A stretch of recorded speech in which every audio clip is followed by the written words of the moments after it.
Our next speaker, Ilona Katzew, is curator and department head for Latin American art at the Los Angeles County Museum of Art.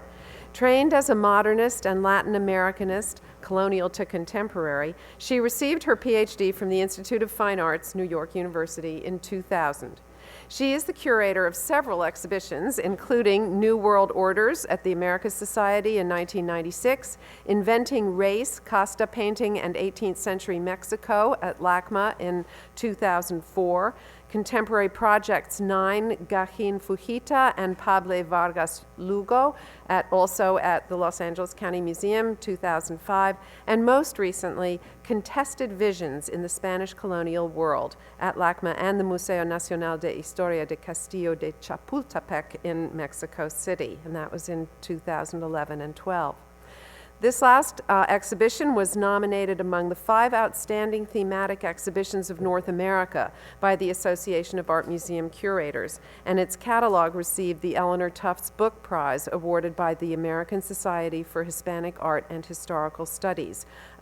It also won a prize from the AAMC, the American Association of Art Museum Curators, and its catalog, and it was selected by Art Info as one of the best books of 2012. So if you haven't read it, I think you probably should.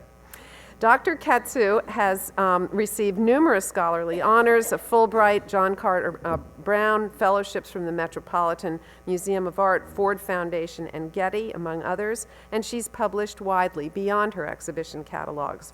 Her books include Casta Painting, Images of Race in 18th Century Mexico, Joaquín Antonio de Besaras, Una Codificación de México del Siglo de las Luces. You can see this is not my native tongue.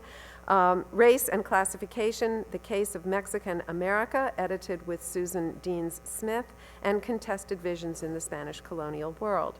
She's currently working on 2 exhibitions, one focused on 18th century Mexican painting and the second on the history of Latin American design.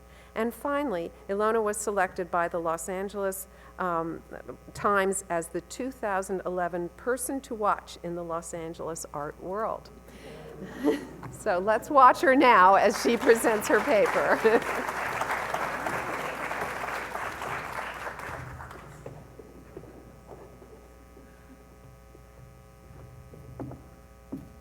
Gosh, that was utterly embarrassing.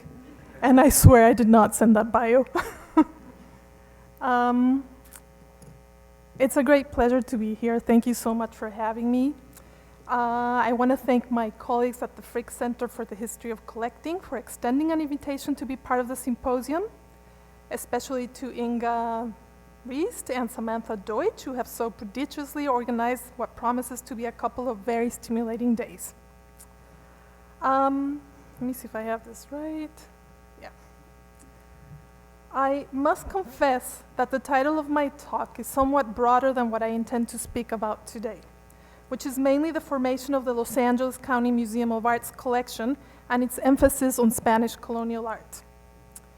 When I was asked to participate in the symposium, there were 2 questions that loomed large in my mind. How do we define collecting, and where does LACMA fit in this history? Admittedly, as you heard in Edwards and Ronda's presentations earlier this afternoon, though collecting Latin American art is a hot field at the moment, one that seems to be gaining steady momentum in the United States, it's an area that has had a long history in the country and one that by no means is homogeneous. There is hardly anyone in the room, I think, who is unaware of the important demographic shift in the US and the growing Latino and Latin American population. And in fact, this rhetoric is often used to invoke the need to organize more exhibitions on the subject and to expand the collections of this material in museums big and small across the country. To be sure, there is value in understanding that the cultural makeup of the US is continuously changing. Boundaries are becoming more fluid, at times more stringent, but as a great historian of Latin American history, William B. Taylor perceptively pointed out, perhaps it would be more productive to think of this change as not as a dystopia or utopia, but as many heterotopias, a topic that I know Mari Carmen Ramirez will have more to say about in her presentation tomorrow. Building collections and paying attention to Latin American art out of what I like to term a sense of mission, and there have been many different missions over time, is but a superficial way to approximate the field. The commitment to this material should respond also to other criteria that places a premium on individual talent, quality, and the cultural relevance of precise artifacts. The history of collecting Latin American art at LACMA is somewhat of a recent affair. This has to do in part with the fact that Los Angeles itself is a young city, and that it didn't start to fully develop until the 1800s.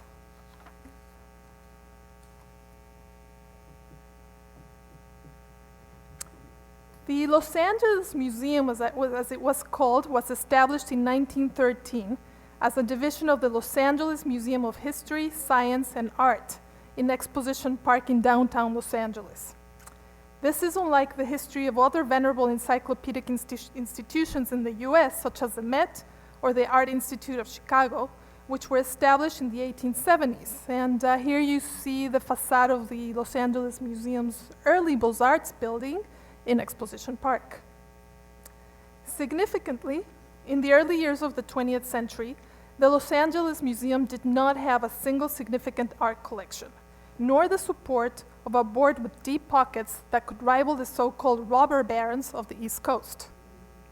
It therefore focused primarily on presenting traveling exhibitions, mostly of contemporary art, to attract crowds.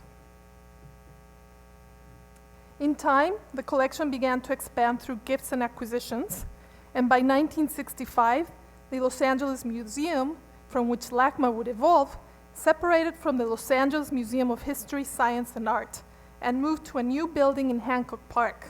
To this day, the museum still shares its premises with the George C. Page Museum and the famous La Brea tar pits, a seemingly endless repository not only of tar, but also of Ice Age bones.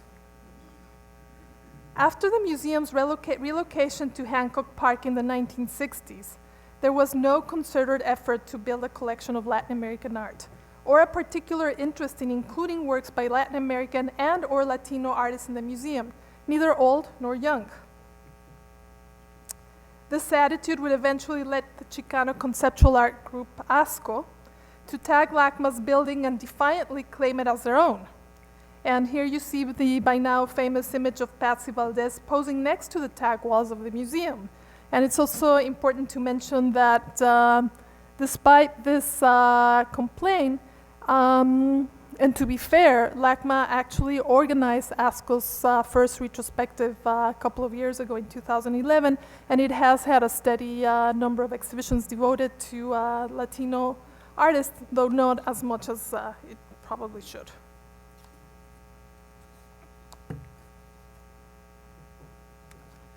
The museum made its first acquisition of a work by a Latin American master in 1925, when it accessioned Diego Rivera's now famed Flower Day of 1925, purchased directly from the artist after it received a prize at the Pan American Exposition held at the Los Angeles Museum that year.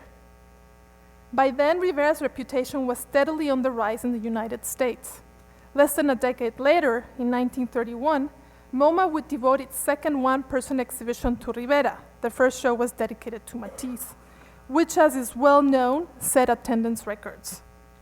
Subsequently, a few other works were donated to the museum, some which were kept, others which were not.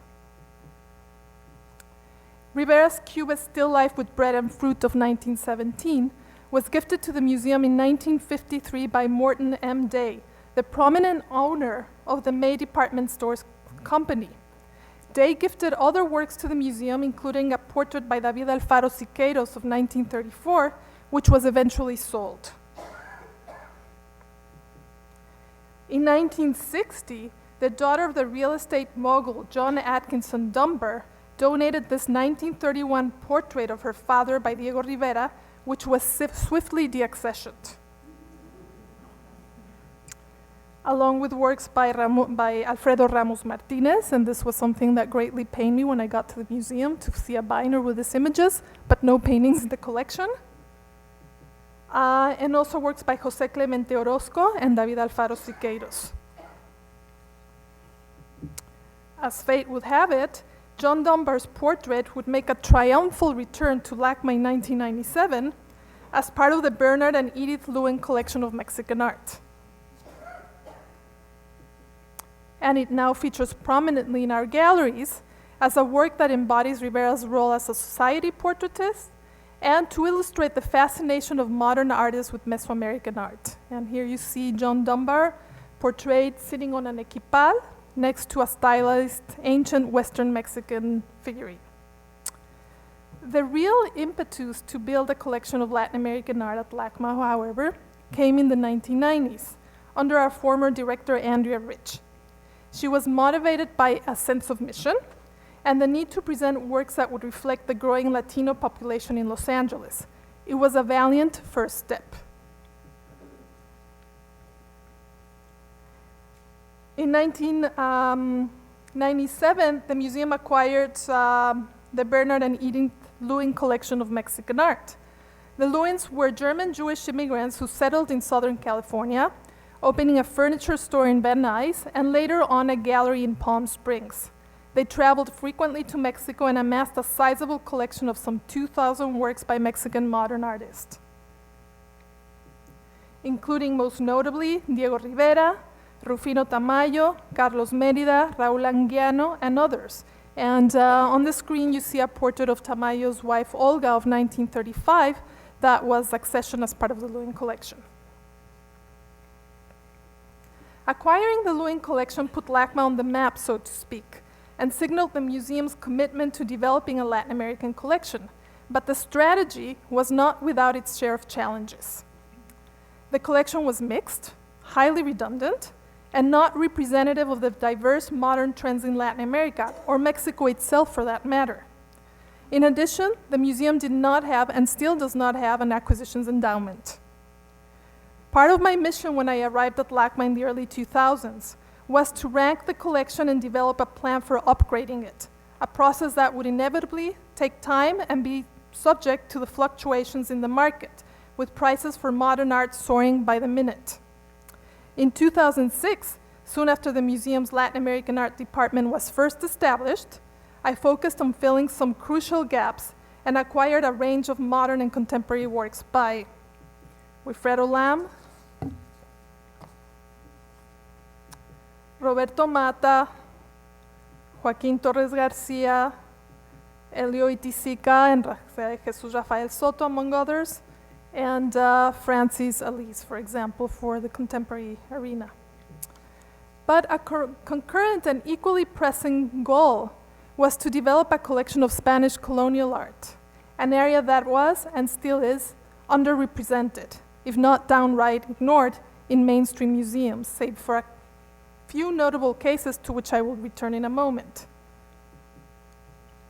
To my surprise, LACMA had only two important Spanish colonial pieces: a 16th century silver chalice from Mexico, donated by William Randolph Hearst, the flamboyant, insatiable, and controversial American art collector, often accused of senselessly pillaging the patrimony of countries across the globe to decorate his personal dwellings, including his famous castle in San Simeon in Southern California, and a magnificent set of 18th century colonial vestments. So this is what we had. In 2006, this is all we had. It is fair to say that aside from the mammoth show Mexico Splendors of 30 Centuries, organized in the early 1990s by the Met, which subsequently traveled to LACMA, the city had overall scant exposure to exhibitions that included Spanish colonial art.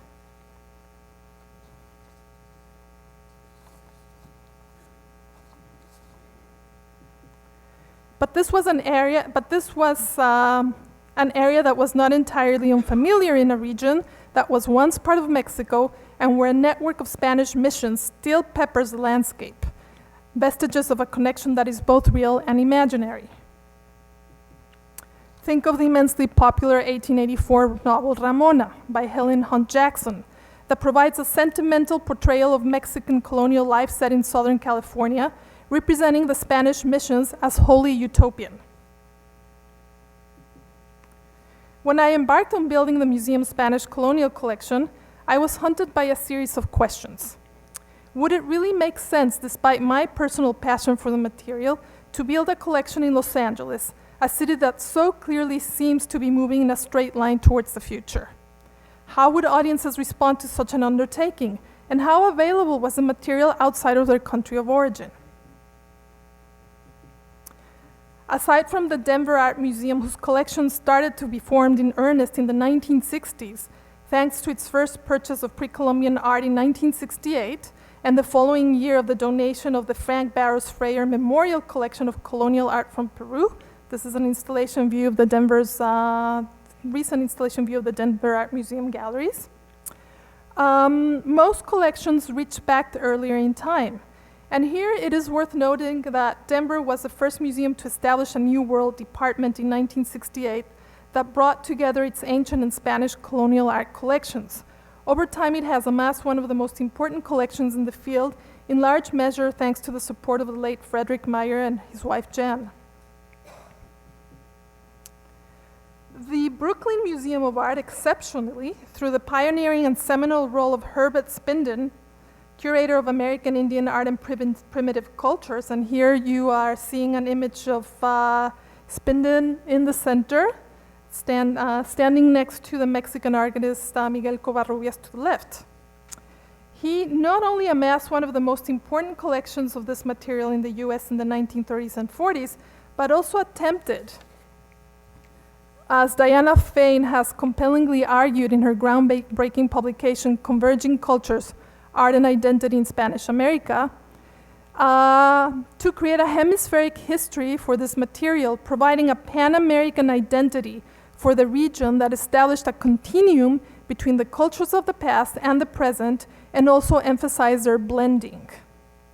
In many ways, Spinden's efforts are tied to the political vicissitudes of the time. The upheaval in Europe caused by World War II gave Theodore Roosevelt's good neighbor policy an unprecedented sense of urgency, forcing the US to pay more attention to its neighbors south of the border.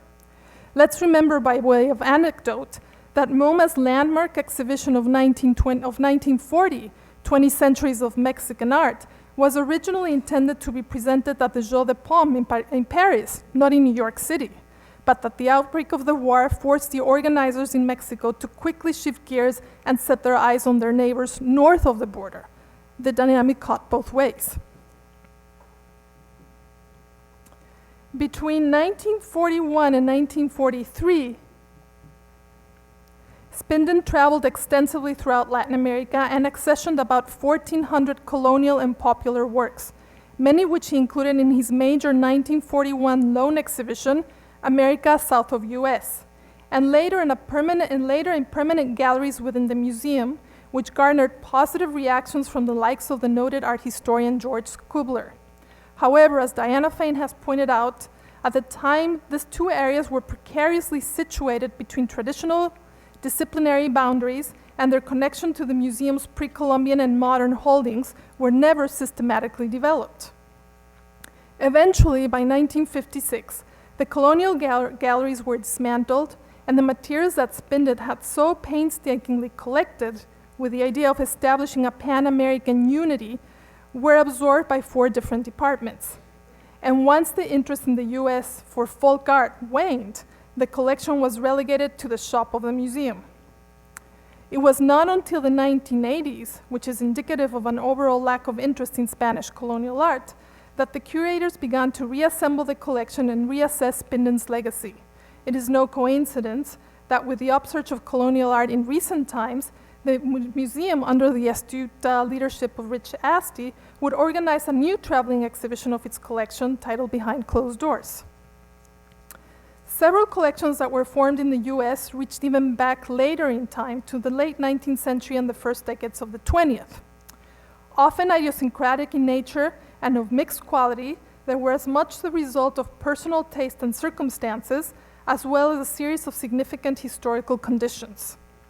Beginning roughly in the 1890s, as the historian Richard Kagan, Susan Stratton, Elizabeth Boone, and others have persuasively demonstrated, Spain, particularly its art, architecture, music, language, and literature, exerted a tremendous fascination in the US, leading to a virtual Spanish craze or Hispanomania. Significantly, at the time, many North Americans often conflated Spanish and Mexican culture, an important fact that in general warrants much closer examination than it has received so far.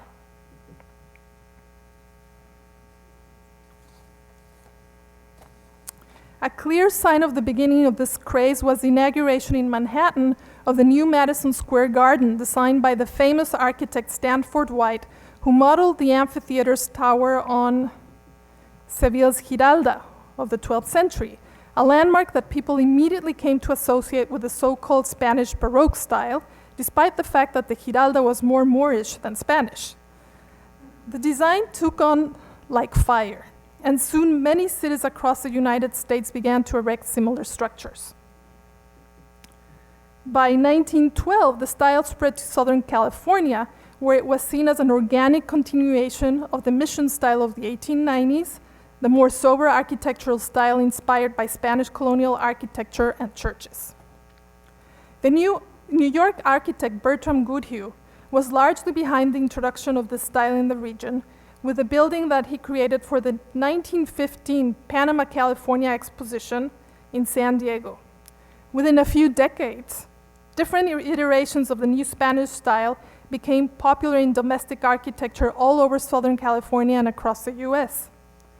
The growing interest in Spanish theme architecture sparked an increasing demand for suitable objects to decorate their interiors, unleashing a virtual collecting frenzy. Things that were once seen as devoid of merit with no value beyond their own local context were now, suddenly, thanks to the endorsement of several prominent American artists and writers, perceived as utterly modern and desirable. Spanish painting, in particular, became a valuable commodity for which collectors ruthlessly vied. In 1903, for example, the voracious Randolph Hearst made headlines when he attempted to buy an entire Renaissance patio from Burgos, prompting a popular outcry in that city and stopping him dead in his tracks. Much more sensitive and civically minded, Archer Huntington went on to establish the Hispanic Society of America in 1908 and collected materials with a rather different purpose, namely to advance the study of Iberian culture in the United States and help preserve it, as Mitch Cotting and Marcus Burke have so carefully studied. Indeed, many North American collectors believed that it was their patriotic duty to rescue artworks from other countries and display them, and in so doing enrich their country as a whole, ideas, to be sure, that were consistent with notions about America's manifest destiny, the belief that the country had the responsibility to continue its territorial expansion and contribute to civilizing the rest of the world. In addition, as Rhonda so eloquently told us just a few minutes ago, travel to Latin America, particularly to Mexico in the late 19th century and early 20th, was greatly facilitated by new railroad systems. North American collectors began making the journey more frequently to the neighboring country in search of the picturesque, but also seeking valuable works that they hoped to discover within their own hemisphere, including works by European old masters. The Pennsylvania native Robert Henry Lamborn, of whom you'll hear more tomorrow in Joe Rischel's talk, was closely involved with the construction of the railroad linking El Paso and Mexico City, and traveled there in search of treasures, lamenting how little attention his contemporaries were paying to what he defined as the Mexican branch of Spanish art. Another salient figure that is worth mentioning, also that to which Marcos Burke, I don't know if you're in the audience, Marcos has paid attention, is Charles August Fickey, a highly successful real estate developer, among other things, who made his fortune in Davenport, Iowa. An inveterate world traveler between 1893 and 1903, Fickey made 4 trips to Mexico, where in a very short time he acquired 57 new Spanish paintings, a sizable collection by all accounts. In 1925, after he succeeded in establishing a municipal art gallery in Davenport, he donated the collection to that institution, which later became the Davenport Museum of Art and today is known as the Fickey Art Museum. This flurry of activity did not go unnoticed by the locals in Mexico. When in 1908 the Royal Academy of San Carlos in Mexico City was facing massive storage problems, the artist Gerardo Murillo, best known as Dr. Adel, boldly proposed that the many colonial works that were taking up space and which he viewed as utterly atavistic remnants of the previous regime should simply be burned. Adel noted that the works are, quote, nothing but the vestiges of the demise of colonial painting, where if any artist has survived the test of time, it's due more to an extravagant form of respect than to the strength of their work, end of quote. Alternatively, Dr. Adel suggested, quote, the works could be sold by the state at a profit given the great craze, mania, and ignorance of the Yankees. Though he quickly clarified that the state really had no business in spreading such evils, nor for a market, I quote, full of scraps. Fortunately, Dr. Adel's diatribe did not prevail. Interestingly, in 1942, the founding father of Mexican colonial art, Manuel Toussaint, visited Davenport's and inspected the Fiki collection, going on to publish a brief article about what he saw. I find this short text especially illuminating because of the way Toussaint ranks the collection. Aside from correcting some attributions, Toussaint deemed that out of the 57 works in the collection, only 24, less than half, had some merit, and of those, only 8 could be considered exceptional. Many of those works were subsequently deaccessioned.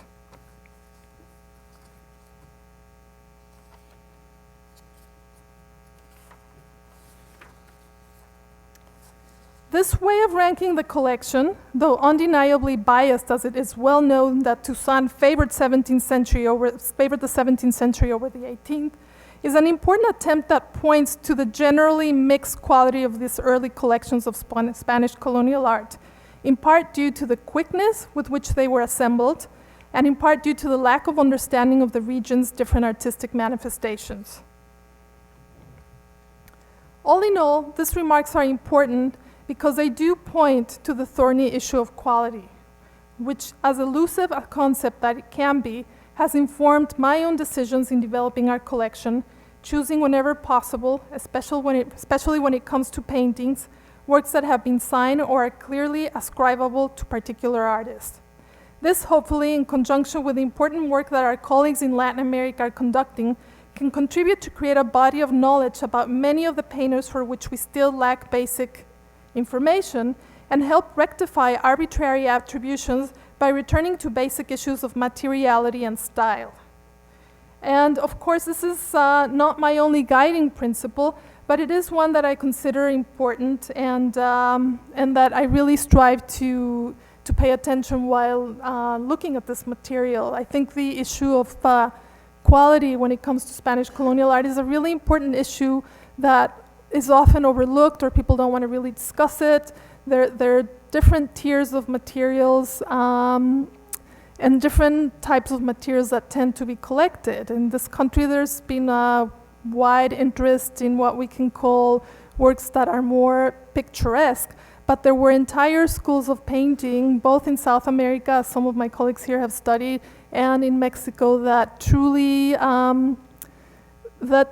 embody the great sophistication of the artistic activity in the region. And if we continue to collect in a very idiosyncratic manner, I strongly feel that we are not going to be able to move the field forward. So this is just something that I like to point out. And then I just want to run you through some of the works that I've been acquiring that the museum has been acquired in recent times. To give you, the first acquisition that we made was in 2005, and it was this striking folding screen of an Indian wedding and flying pole. So it's a scene, it's a very colonial scene that depicts the continuation of pre-Columbian traditions in the colonial period. And in many ways, it was a very palatable work for me to bring to the museum as the first colonial work that we were acquiring, because it was essentially a non-religious work. It's also become an icon of the museum. It's a very popular image, so it was very instrumental and very helpful. And these are just some, this is just an installation shot of the galleries that we got to recently reinstall in March of 2013 to provide a more streamlined chronology of the collection and devote more space to our growing collection of colonial art. A group of paintings that we acquired that are quite significant are 6 landscape paintings by the Mexican painter Juan Patricio Morlete Ruiz that are modeled after works by the French artist Vernet that Morlete knew through a suite of prints. So it's interesting too, because again, there's this skewed notion that colonial art can be solely or mostly religious. And what this works also do is demonstrate that there was a very rich, if not so well-known, tradition of landscape painting. This is another one of those images. We just undertook the restoration of this works. It was a real project to which we devoted quite a bit of resources. And part of the mission with this project was to really analyze the type of pigments used and to try to get at notions of the sense of style or the methods used by the artist. We were really keen in trying to find if the artist was using underdrawings and just to see how it is that he might have been transferring the models from the prints to the paintings. And it's the kind of research that we really feel strongly that needs to be done, and part of the reason too for collecting works that are signed or are clearly ascribable to certain artists, because it will allow us to create this body of knowledge that we can share across the board with colleagues both in this country and in Latin America, where serious work is being done. And hopefully over time, maybe it's not going to be my generation, maybe it'll be the next generation, we're going to start to unravel a lot of the things that are not well known in the field. This is another series of landscape paintings from the late 17th century by an artist by the name of Espinosa, Antonio de Espinosa, of whom we virtually know nothing except that he was active in the city of Puebla and that he might have come to Puebla as part of the retinue of one of the viceroys. And recently I was in Puebla and I got a chance to go into the storage room of the Museo de Santa Mónica, and to my surprise there were quite a few works by Espinosa that were literally falling apart. But it was interesting to see that there are other works and that more careful studies can be done about the artists. You know, it's a really, there are a lot of topics that really deserve attention, and people should sink their teeth into. Of course, as you probably many of you know, I kind of like become the castas person, and even though I don't like to talk about them or see them anymore, we did acquire a few casta paintings for the museum, which are immensely popular. And again, it's these paintings, the depictions of racial mixing, which are far from religious compositions, tend to be especially popular when it comes to collecting Spanish colonial art, but it's only one manifestation. This is another painting, casta painting of a series of 3 that we acquired, also by Morlete Ruiz. Interesting recent acquisitions were 2 wonderful, enormous oil and coppers by Nicolás Enríquez. This is an especially interesting painting because it is a direct quotation from the famous work in the Cathedral of Mexico City by Juan Rodríguez Juárez in the Altar of the Kings. So here, instead of, if you've seen, I don't have a pointer, but maybe, no, I don't have a pointer, but on the extreme, in the slide to your left, at the very left edge, there's a self-portrait of the artist. And in the painting by Enríquez, that figure is substituted by the viceroy in turn. So it's a direct homage to this very famous work that was devoted to the monarchs by one of the viceroys. And these are the kind of like really neat connections that we're trying also to establish to prove that Spanish colonial painting is interesting not only because its affiliation with European art, but there's a really entrenched tradition of colonial artists looking at each other's work within the colony. So there's a local tradition that's very strong, and this is an example that allows us to brilliantly exemplify that. Our most recent acquisition, and I confess it's my third Virgin of Guadalupe, and I'm stopping there. It's a work by Antonio de Torres, who was, he's not as widely known as Juan Rodriguez Juarez and his brother Nicolás at the early part of the 18th century, but he was one of the key figures at the beginning of the 18th century that really impelled a stylistic change in the whole development of painting in the colony. So it was important to be able to grab this painting while we had the opportunity because, again, this notion of trying to collect works by artists that are signed. And the interesting thing, too, is the roundel in the lower part of the composition includes a vignette of the newly established shrine for the Virgin of Guadalupe, which was completed in 1709. So it was a curious and interesting detail to have too. From the 17th century, just to run you through a few more examples. Yeah, I'm going to be wrapping it up. So just to, like from the 17th century, this is another example by Pedro Ramirez. This is our most recent acquisition by Juan Correa, who was one of the most important painters from the 17th century. It was a real cue to get it in one of the key works that allows us to develop this area. We're also trying to include works from South America. This is a work signed by Antonio Montúfar, who was a Spanish artist who was active in Bolivia and Potosí. Another discrete area of collecting are all these works having to do with the influence of Asia, the ties of Asia and Latin America. So this is an installation shot of some of those works.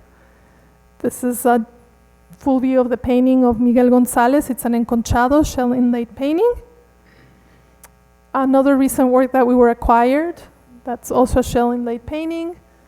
The collection is getting expanded also through donations. Now that we have sort of a basis, more people are starting to come through and start offering some works, and this is a recent example. Other works. Anyhow, I just wanted to run you through some of the things and just close the talk by saying that for the moment, we have galleries devoted to Latin American art at LACMA, which span the ancient to contemporary times. And in this sense, our galleries are unlike other galleries that I know of or that I'm aware of in the country. The galleries for the ancient art were designed by Jorge Pardo. Then we move on to the Colonial, and we have our modern galleries. Until very recently, I also had a selection of contemporary art, which I decided to take out of the galleries because I truly feel that those works are more part of a sort of a longer a broader international trend, and that it was too much creating the notion of insular, it's sort of making a very insular proposal for Latin American art. So when we have our new museum, we're probably going to have to rethink how we display our collections again. And I just wanted to point out that this is how the collection is growing and shaping, and that it's pretty much a work in progress, and with changing conceptions in the building and directors and what have you, things are bound to keep morphing. But this is where LACMA is, and thank you very much for your attention.